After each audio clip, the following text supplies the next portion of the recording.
We're going to be making salsa today, and I want to start with just showing you some of the ingredients. We'll follow it up by making guacamole. So I got the tomatoes, lemon, and 3 avocados standing by. Some salt, right here, the fresh bunch of cilantro, 1 small onion, and 2 cloves of garlic. Here's the cumin, and let's see what we can do. So we'll start off. I could chop these all up easily, but since we have the food processor, we'll make use of it. Turning it on, dropping in the garlic, 1, 2, and then we're going to drop in these onions. Just want it to be small enough to fit right through here. I wish I could say I grew these in my garden. I know people in Haines who do. They do well with garlic and onions and even tomatoes. But I got these at the grocery store. After we add in these things, which take a little bit more energy for the food processor to chop up, next we'll start adding our tomatoes. Now we'll add in the tomatoes, just like that. And you know, I take those little bits like of the tomato that we can't use and compost them. Many of you probably do the same thing. If you're in Haines and you don't want to compost at your own house, there is a way. On Fridays and Saturdays from 7 to 7, you can drive out to Jenny Rietz's and she's collecting compost there. It's free. We've been doing that. We just drive over, empty our compost, which is often mostly vegetable scraps, into her bin, and she makes soil out of that. Now we're adding in the fresh squeezed lemon. Lemons have to travel a long way to get here, so they're not always super economical. Sometimes it's about $1 or $2 per lemon. So if you don't have a fresh lemon, you can always use some of that real lemon juice. But if you can get a real lemon, I really like to get these to fresh squeeze them. And what I've been told is if you want to keep your garbage disposal smelling fresher, you just put these peels down the garbage disposal and they'll give it a nice lemony scent. Now we're adding in the lemon juice, and it's time for the cilantro. This is a whole bunch of cilantro, which is just what the recipe calls for.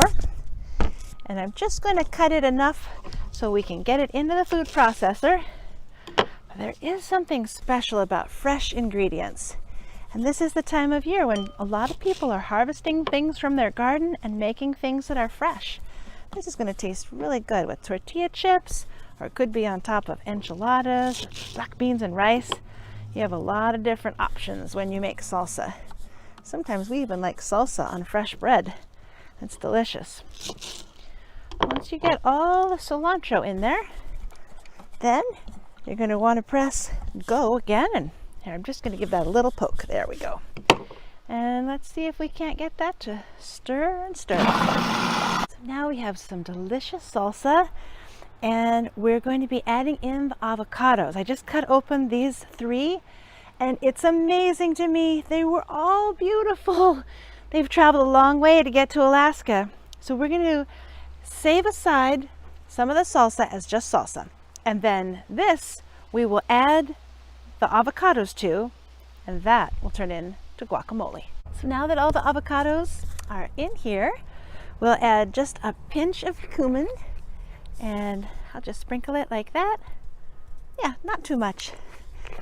And let's press go.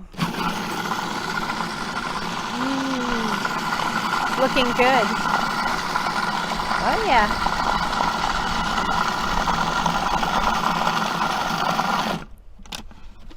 Oh, it's beautiful. It looks like real homemade guacamole. That's what we were going for. So now you have a simple and easy way. Here, let's scoop some out. To make your own guacamole and your own salsa.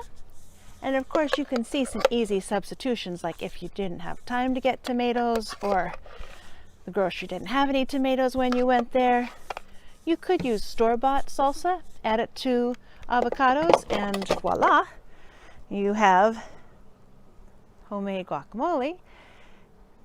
But the homemade salsa is pretty fun too. And I've got the recipes right here. And I also am going to be putting them up in the children's room at the library. So this one has everything you need to make the salsa. It's pretty straightforward. Tomatoes, cilantro, garlic, a small onion, juice of 1 lemon, and a pinch of salt. And then the second one for the guacamole is even more straightforward. You can see just avocados, a scoop of salsa, a pinch of cumin, and a pinch of salt. So I hope you had fun making things today with me, and I hope also that you'll stop by the library soon. I'd like to show you a section in the library before I go that I thought of because of making salsa and guacamole today.